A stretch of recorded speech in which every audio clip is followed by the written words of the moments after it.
Welcome into another episode of the Laser Bros podcast. We are your hosts, Logan and Luke Lazarchik. Second episode of the week. We're making up for our missed episode last week. Kind of crazy schedule last week. But this recording I'm pretty excited for because we had two really good basketball games this week. The first one we really didn't expect to be that good in the Boston and Pacers game, but the Pacers really came out to play, and actually Celtics were very fortunate to win that game. And then last night, Kyrie and Luka really played, especially Kyrie, I think A-plus performance in leading the Mavs over the Timberwolves 108-105, stealing home court advantage. I know, Luke, personally, you had a pretty good day yesterday and on Tuesday because the Celtics won, and you have bets personally on both those teams making the finals. So I'm sure that makes up for Jokic game bounced out of the playoffs. It helps a little. It helps a little. The pain will never be gone, but no, it helps. I picked Mavs to win game one and to win this series, and Celtics to win this series. Obviously, didn't expect the Celtics game to be as close, but the more I think about it, is like maybe I should have just the Pacers are playing pretty well, and then the Dallas. I mean, that was a Dallas-Minnesota was a great game. No team ever led by double digits, so expecting that to be a good series. I know that you're on your little thing about how the Mavericks haven't won a game one and how Minnesota's won. I was like, don't listen to trends. I'm telling you. Trends don't always – those types of trends at least, I feel are always a little goofy. Yeah, I was about to say, because last night you were telling me about NBA history, and I was about to say, I mean, but that's different. That's not but that's not as much as a trend. Trend, and this is like just what it's like the pattern of an NBA life. I think is much different. Yeah, Celtics, I really thought Pacers were going to enter game one with kind of not a hangover, but fatigue. You just played game 7, and then 2 days later you have to go on the road to Boston, play the best team in the East by far. And Celtics jumped out to 12-0 lead, and then after that, it was a typical Boston Celtics game. They take control early, then it seems like they stop playing, and then they let the team back in the game. And I don't know, Boston, we'll talk about that game a little later, but I do have some major question marks about Boston going forward. But let's start with the game that occurred last night. Really good game. And, I mean, Mavericks, if it weren't for Kyrie's performance in that first half, scoring 24 points, you could probably say that they could easily have found themselves down 10, 12 points at halftime. He really carried the load, especially because Luka struggled early on, especially in the first half. He struggled. I don't think he hit a single three in the first half.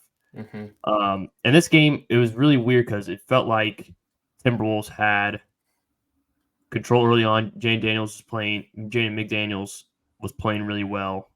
He had, I believe, 16 points in the first half or so. No, he was on fire. Yeah. I think he started with game 4 for 4 on threes. It really felt like a night where Timberwolves were going to win. The crowd was electric. It really felt like a game that Minnesota had control of in the first, but they were only up by 3 at halftime. But it really felt like they were going to pull the game out.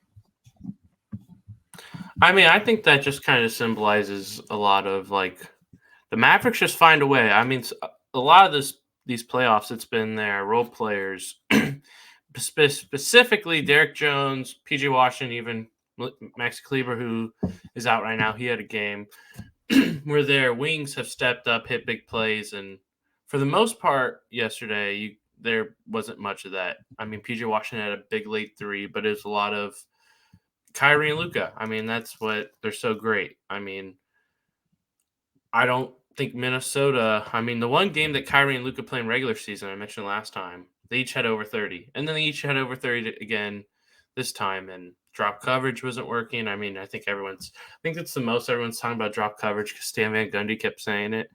But I mean, what did they shoot from 3? It was atrocious. I don't know if they shot. Weren't they 5 of or like 6 of 25 or something like that? I mean, they were below 30, like, and it's just they won that way. I believe they're 6 of 25. I'll pull it up real quick. Yeah, I mean, they won. They couldn't hit threes. I mean, they did a great job on Edwards. I mean, Ant's still young. That's the thing. He's still young. Like, and his number 2 is not the most reliable number 2. And meanwhile, If you tell me this series ends quickly because Kyrie and Luka each outplay Edwards, I wouldn't be surprised. Kyrie's been kind of laying it back, and now, everyone's talking about what Edwards said. The two best players in this series could be Luka and Kyrie. And if that's the case, this is going to end quickly. And I don't think people really thought of that being a possibility. And then, there's so much. Like, they just can't guard him. No, and that's why I was kind of surprised that the Timberwolves didn't, blitz those two or send a double team and force the ball in their hand. They kind of let them go one-on-one, and I don't know if that's because of the comments made by Anthony Edwards and him basically wanting to take on that challenge. But the Timberwolves, their strength is they have those three big players in the paint with Rudy Gobert, Karl-Anthony Towns, and Naz Reid off the bench. But they really don't utilize that to its full extent. Like Karl-Anthony Towns, for the most part, there are times where he has a smaller defender on him, and he will not post up the defender. Like he'll post up and then shoot a fadeaway, or post up and then go back out on the perimeter. Like I don't think he posts up enough. Rudy Gobert really offers nothing offensively. He doesn't, and I think he could be marginalized in this series. Naz Reid, I think off the bench is good, but he's also more. I don't know if he's going to really post up as well. He's more of a jump shooter. He'll drive to lane and all that, but none of these players really utilize that strength, and that was really supposed to be the big edge over the Mavericks in the series, and they don't really utilize that. Like the Timberwolves shot 49 threes yesterday, which I didn't even realize until after the game. I didn't realize. Like I knew they shot some threes, but I didn't realize it was that many. And so like they're not really taking advantage of their strength, and it kind of played right into the Mavericks' hands. They definitely don't take advantage of it, but at the same time, that's what the Mavs, it looks like. You watch those stuff, that was their game plan, to make them shoot a ton of threes. They made sure to clog the lane. But again, so Rudy, we know Rudy is an offensive player. Naz Reid is more, when he's on offense, he's more like a 3. And I'd say Karl Towns is more like a 3. And it's not like you're going against Jokic last series, who I still think Jokic could be a good defender, but he's not too athletic, and that just limits him. But you got Lively and Gafford, who are each rim runners, shot blockers. Just a little Lively in like 2 years, I think Lively could be insane. Especially playing next to these two, he develops more. That's just small. I think he can be so good. A lot of his buckets, like him and Gafford, they're just getting wide open dunks. No, yeah. I think they like it was just. It's just the perfect fit. Those type of baskets you're not going to have. I think Game 2 is, and we'll get into the Game 2 preview, but I think Game 2 is virtually a must-win for Minnesota. I don't think if they lose that game, the best you could probably do is take one game in Dallas, but then you're down 3-1, and I don't know if they'd be able to recover from that. But I just think that the size thing isn't as big as a thing this series, because also PJ Washington, he's smaller, but he's still like 6'9" and good athleticism. Derek Jones, probably the most athletic guy in the court at all times, maybe outside of Edwards, maybe. So I don't think the size thing is this huge advantage. And Minnesota hit a lot of threes and Dallas didn't. I saw that game as it's just a huge, besides the win, just a huge plus. McDaniels is not, I said it. I am proud of myself, Logan. I did call this one. I did say it. I said McDaniels is not the right defender for Luka. And you want the smaller, stronger guy. I thought he defended him pretty well in the first half. It was just that fourth quarter. I think Luka just missed. Luka wanted to. He scored on him at will. Well, no, that's why I think the drop coverage is because once Luka once he allows a defender to get on top of him, he basically boxes out the defender while he shoots a little floater in the way. Like the drop coverage is why. Like I think McDaniels played fine defense on him. I think the drop coverage is why he's basically exposed once Luka got in the paint. It's not like McDaniels is bad. It's just he's Luka. He's one of the best players in the world. But at the same time, everyone's talking about if they blitz, but there's a reason why you don't want to blitz Luka. It's because he can throw lobs. He can do this. And then if you get the others, that's going to get them corner threes, open threes. And if they get going, and then you got to deal with that. And that's how the Mavericks have been winning this entire playoffs. It's been Luka, Kyrie do enough, and the others show up. And I don't think just blitzing. I guess you have to. You have to. If I'm Minnesota, I'd rather take my chances of doing that than just letting Luka and Kyrie score 30+. Because the thing is with Mavericks last night, their role players, were getting open shots, they were missing. Yes, But if they I'll start take my hitting, chances with even that more than screwed. just letting Luke and Kyrie get going and then that occurring. You I mean, have at to the blitz same these two. You at can't the same defend these time, guys yeah. one-on-one. At the same time, it's also Luka and Kyrie. It's like if Kyrie, he could try to, he can get 20 plus. I mean, he averaged less than 20 against OKC. It's probably around 20 against the Clippers, but he can get easily 20 a game if he wants. I think this could be the peak of Luka and Kyrie's just their abilities. I mean, they're just so good. I mean, Luka's a top 3 player. Kyrie's probably top 20. I'd say that Kyrie, he's definitely like thinking about last matchup. He's a better player than Jamal Murray. He's smarter, For sure, better especially offensively. scorer, better passer, better defender. Maybe he's just not as big, but I mean, Kyrie's in like his zone right now. And then when Luka's hitting shots, he just hits shots that there's just nothing you can do. And then I really like the Mavs in this. Like I said Mavs in 7. I could see Mavs in 5. I could see Mavs in 5 after watching that. I mean, they couldn't hit squat from 3. They still Yeah, won. but I also Game think 1. it's not Minnesota. I think is going to adjust. I don't think they're going to play the same defense. Well, yeah, but I don't know if that adjustment will work. Is what I'm saying. Because then you open up the other Here's layer. the thing. OKC gave Mavericks some issues defensively, and I think Minnesota's a better defensive team. I don't think they're going to keep playing the style of. But I don't think matchup wise they're better. I think OKC was better fit matchup wise. And a lot of it had to be with Lou Dort. And McDaniels, I would say, is a better defender than Lou Dort, but not against Luka. And then I mean, feel Luka, the first half he was not that good. Okay, just missed shots. And but Logan, you say the first half. Second half, he did whatever he wanted. He missed some easy shots in the first half that he usually hits. It was Kyrie's half. And then Luka in the second half, it was just like, I'm just gonna get open on you. And he's Luka Doncic and he's Kyrie Irving. And I just don't think McDaniels is the guy to guard him. And I think that's gonna be an issue the whole time. Who would you put on Luka then? I mean, do you want to put Ant? But then you risk Ant getting in foul trouble because Luka can do that. I think you just double these two. When they dribble, doubling is not that simple. I'm not saying it's that simple. It's easier said than done, but it's also if I'm going to lose these two, they scored 60. They accounted for 88 of 118 of the points with points and assists. Like if you're going to allow that to happen, you're not going to have a chance in the series. I'd rather take my chances of Derrick Jones and PJ Washington shooting corner threes. Even though Washington's very good at corner threes, he struggles at the top of the key threes. So, but he's going to stay in that corner. But I'd rather take my chances with those two taking multiple threes. I mean, yes, I just don't think it'll work that well. Kyrie. I just don't think it'll work that well. I don't know. I think Minnesota will adjust. I just think,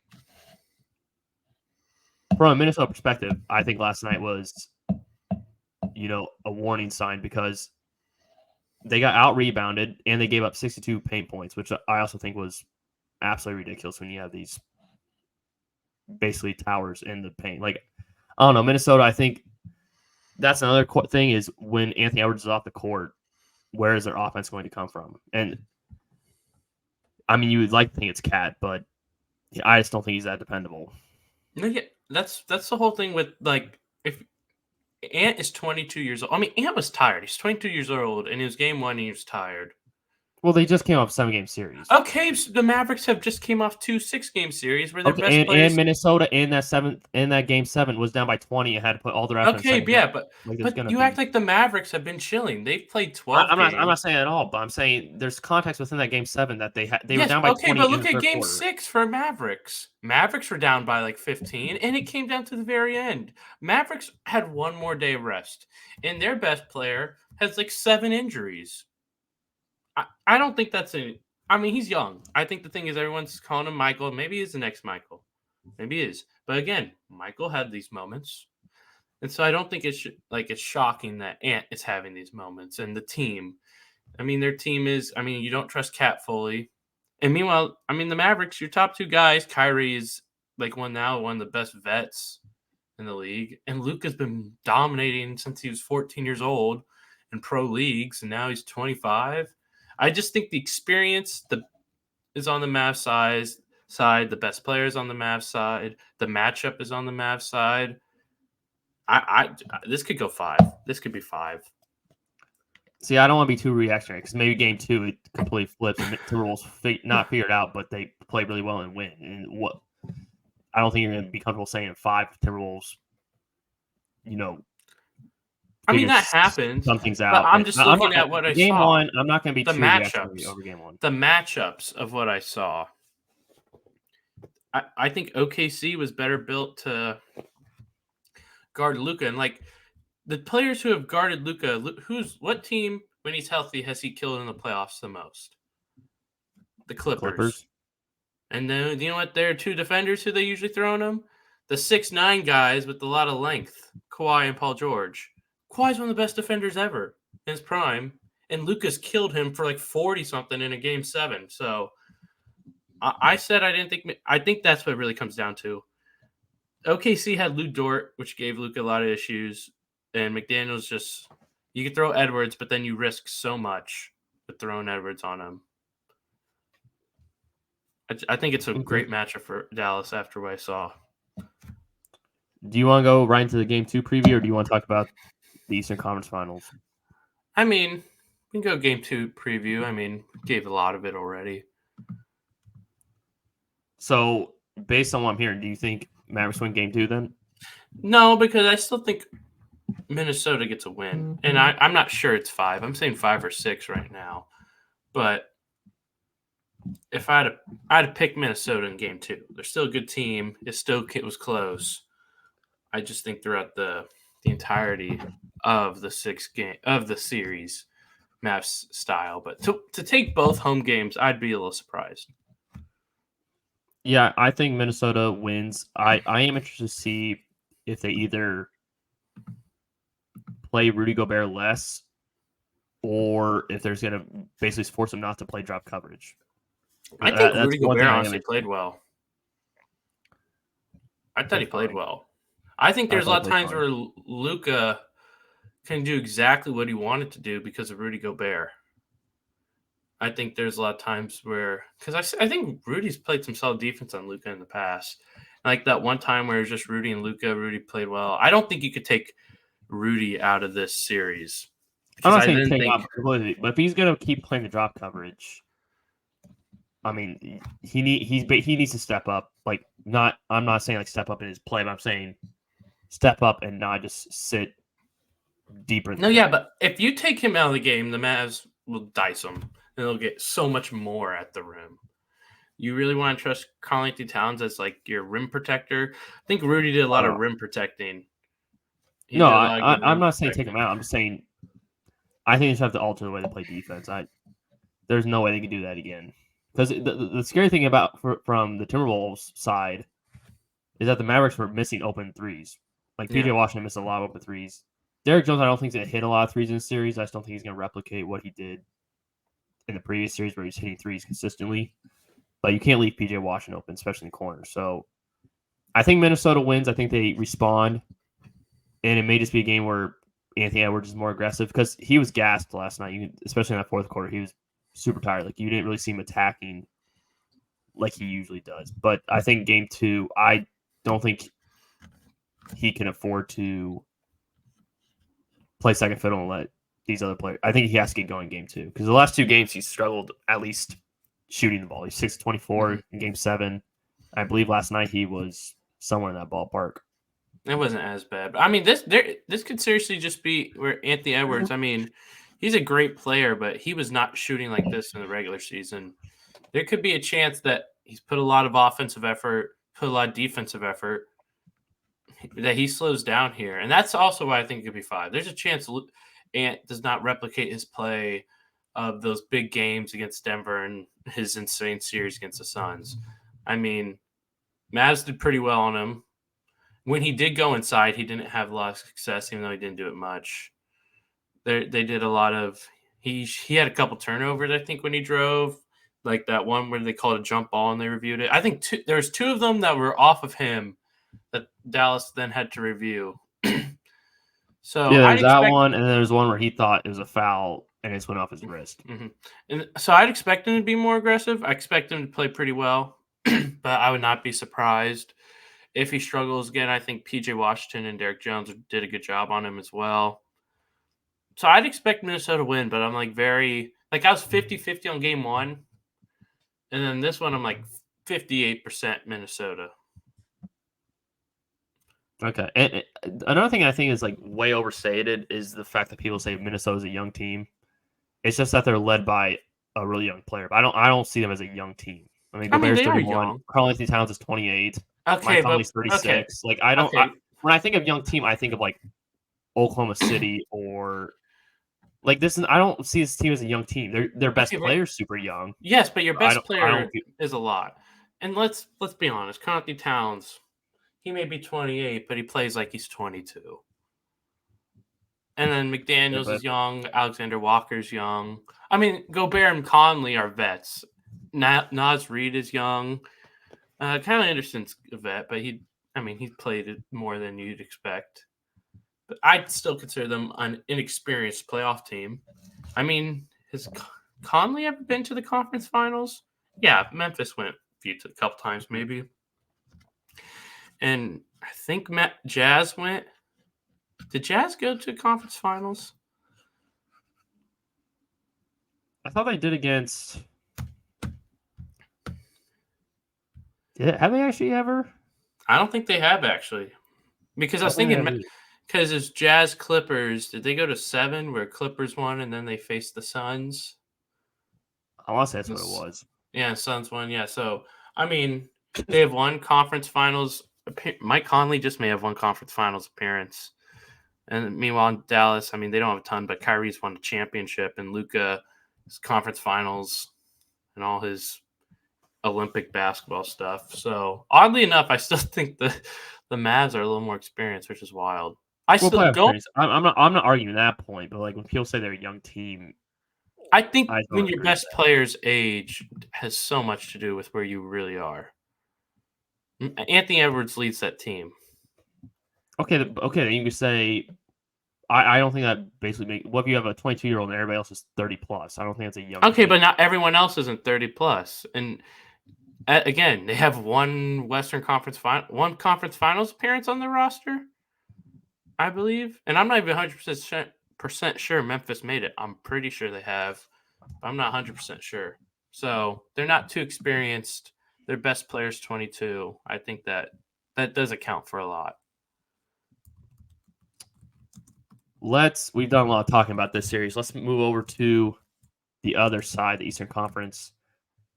Really weird game. I think we both thought the Celtics were going to win this game pretty handily. I don't think we thought that this would be a close game by any measure, and we both thought that this series would be pretty much a comfortable win for Celtics.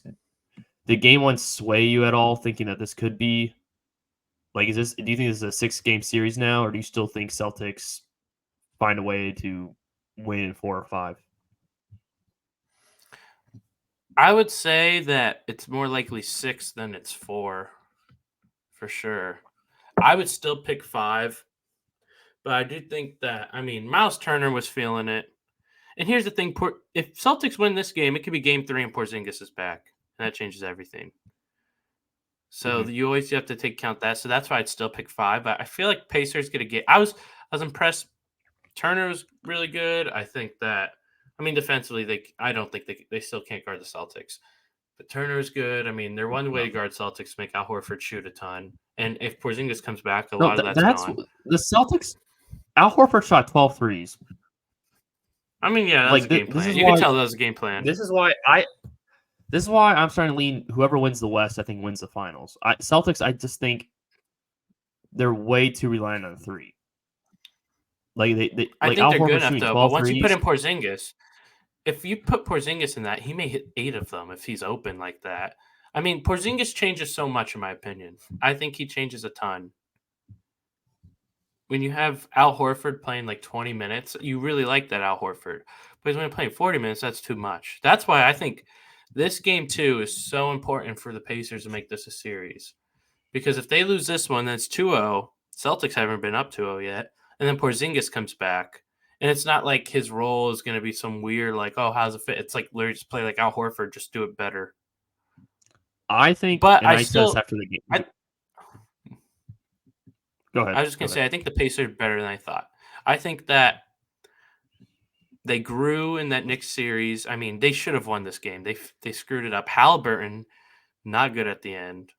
Halliburton, he makes some. I think they need to do a better job. I mean, their offense is pretty good. So this is nitpicking. Like maybe find him some catch and shoot opportunities because I feel like whenever he's open, he makes the three. He feels. I really like. He shoots it. I think it's going in. And then the defense, they just can't guard Tatum and Brown. They can't. I think because the way the Pacers lost the last game, I find it way more demoralizing than if they just got blown out. And that's why I think tonight's game is going to be a blowout. Like I think when you get that close of winning and you blow at the end, I think it's much harder to regroup and replicate that same performance in game 2. I think tonight's going to be Celtics win by 18, 20 points. I think it's going to be, if I was Pacers, I almost would have just got blown out the last game instead of basically having the game with 8 seconds left and then allowing a corner three, which Jaylen Brown, I think that's his first 3 of the night. Like losing a game like that, I think it's just absolutely demoralizing. It. I don't think they recover from it. At least not tonight. I don't think they recover from it. Here's what I'm going to say you're wrong on. I still think this was the better way to lose because now you can compete with them still. You can win game. You can win game 2, and it's not just like how the Cavs. Well, yeah, but it's like, man, won it. Now we basically have to win. I know, yes, but you got to move on from that. And will they? I don't know. But you know what? Last series, even though they got some injury luck with the Knicks getting hurt a lot, I think they showed a lot last series where I don't expect them to come out and be garbage. I expect them to compete. Now, again, the Celtics were up like 12 in the fourth. So, like, they could have taken it away too.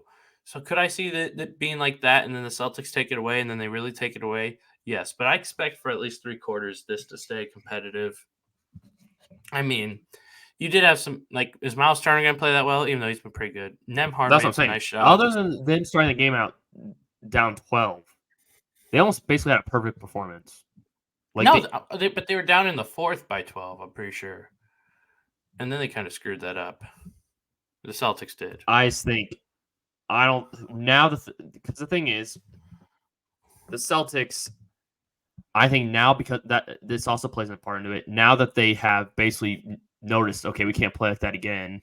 These guys are actually going to be a threat. They're gonna have their foot to the pedal of this game. Like I don't think they're gonna take it for granted now. I think you kind of woke up. I don't think they took game 1 for granted. Here's the thing: I don't think they took game 1 for granted. But I think they Drew Holiday had like 28. Okay, my point is they probably thought they were going to walk in game 1 and win pretty easily. Pacers just came from a 7-game series. They've been resting. I don't think that much.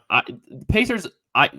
You blow a game like that, it's not just easy just to play like that again. And who says the Celtics play that badly in the second, third quarter game? Okay, but they've already blown games this playoffs. They've blown games, and I mean they were about to go down 3-0 against the Knicks, and they came back and won. I think that and Rick Carlisle, I really trust him leading the team. I don't think the Pacers are gonna have some weak mentality, and also I think the Celtics. I'm not saying weak mentality. I'm just saying like. But you're saying they're gonna fluster because of and I think they'll recover. I'm not saying they're winning. I don't think they're gonna win. But I think they're gonna compete well. I think that. I mean, the Celtics, I think they played well. I mean, Tatum had 30, 32, 34. The main question about Tatum. Brown wasn't in. But okay, yes, his late game stuff. Like he's not like overtime. He played really well, but fourth quarter he was just passive. Like he would just stay in the corner, and then he struggled in the fourth quarter. Like that's the main question when it comes to Tatum. I don't think that this game would make Tatum make that open 3 that he missed. I mean, it was good for the Celtics for Tatum to play well in the overtime, but Drew Holiday had like 28, and then I don't see what the Celtics could have done last night. What could they have changed to stop the Pacers? The Pacers made shots. Miles Turner's made shots. He's going to get those shots again. He's going to get those dunks again. I don't think that's going to change. Siakam, he hits those middies.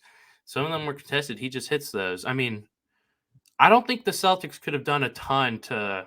My question is not with the Celtics defense. Yeah, their offense scored like 116. Okay, my main question with them is that they shoot too many threes and they don't put teams away. And the fourth quarter, Tatum comes up short. Yes, that's my main question with Celtics. But how? It's not anything that they do. Yeah, but you're acting like they played terrible. They had like a bad. I'm not saying they played terrible. I think they played well. But my point is, if they put that game away earlier, they don't have to worry about the Pacers. Maybe the Pacers don't find a rhythm because the Pacers they took already it so had a early rhythm on. the entire game. It was 12-0. It was 12-0. You're telling Okay, me there's that's not a the world where Celtics okay. could That's the then blow first take quarter, more and the control? Pacers hadn't been to a conference finals. That's the first 3 minutes of the game.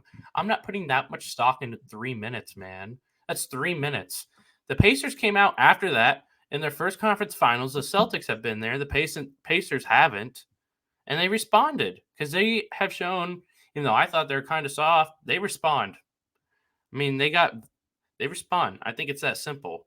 And the Celtics I played mean, Obi well. Toppin was also really well. Yeah. Like he was No, 6 of yeah. 8 with 15. I just don't know if he's going to do that again. I mean, maybe not that well, but maybe Halliburton gets it going more. I mean, you don't need it from the same people, but you're acting like the Celtics. These Celtics had 117 regulation. Yes, they had a bad fourth, but the entire time they could not get this. They had that early good fourth, where it was a great stretch, but they could not push the Pacers off, especially Halliburton hitting those 2 threes at the end of the second, third quarter, because the Pacers were playing good basketball. I mean, I think that these teams at this moment, Celtics are clearly better, but it's like they're better, but they're not this huge gap. Once you put in Porzingis again, I think it all changes. But I still don't think Al Horford it's this playing huge 39 change. minutes. I mean, Oh yeah, you would like to have Porzingis back.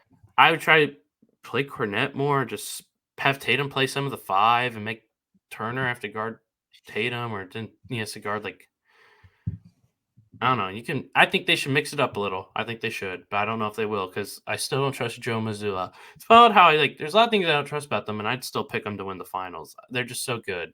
I think they're so talented, and I still think that Tatum and Brown have enough.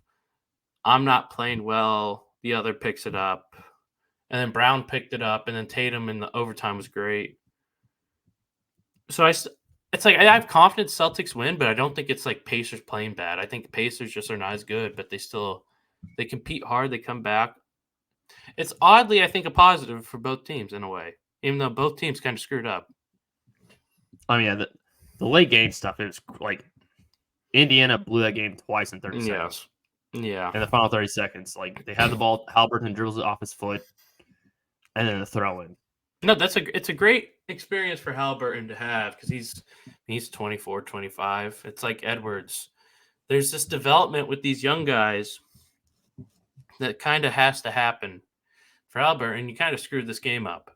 I mean, you could say the Siakam play, but Halliburton really screwed it up, and he could grow from that. At the same time, I expect the Celtics to play better, but it's still not to be a blowout. Yeah, I think for Pacers, even though that they get the next 2 games at home, the Celtics are actually really good on the road. They're actually better on the road than at home. So, like, I think tonight, Pacers, even if they lose, people may say, "Oh, they have the next 2 games at home." I don't really look at it that way. I think they get 1 game at home, but I think Boston at least gets 1 game on the road. Like, I don't. Yeah, and as I said, Porzingis coming back, that's huge. And like Miles Turner's not going to be as comfortable around the rim. Al Horford's a good defender for his age, but he's old. And like in his heyday, he'd probably be. And he's just not as tall and athletic as Porzingis. So if Porzingis, his rim protection as well will be something. And then he's going to do. It's easier for him if he has to close out on a 3. That's a tougher shot to hit. I mean, it depends on how healthy he truly is, but I feel like the Celtics with him. I feel like they know, like, hey, we can make the finals without Porzingis, so they are definitely not playing him until he must. And I don't think Celtics lose the series by any means, but if they do, let's say they do lose the series, is Mazzulla automatically fired? Oh, he's fired. Like, okay. All right. Logan, every single episode we have, you're like, well, what if the Celtics don't win? I mean, they have to just lose first. I mean, they're up 1-0, and their next game's up. They play. No, I don't see him losing. I just don't think series. It doesn't. I know, but it doesn't need to be a question every time we talk about it. Is what I'm saying. I mean, yeah, if they lose a series, Mazzulla's fired. I think that's pretty obvious. You're the much better team. And like Tatum, like the only thing I rip about Tatum's late game stuff. I mean, he was actually really good this game. He was 12, 26, 36 points, 12 rebounds, 4 assists, 3 steals. I mean, him, Holiday, and Brown all had 3 steals, and Derek White had 2. Yeah.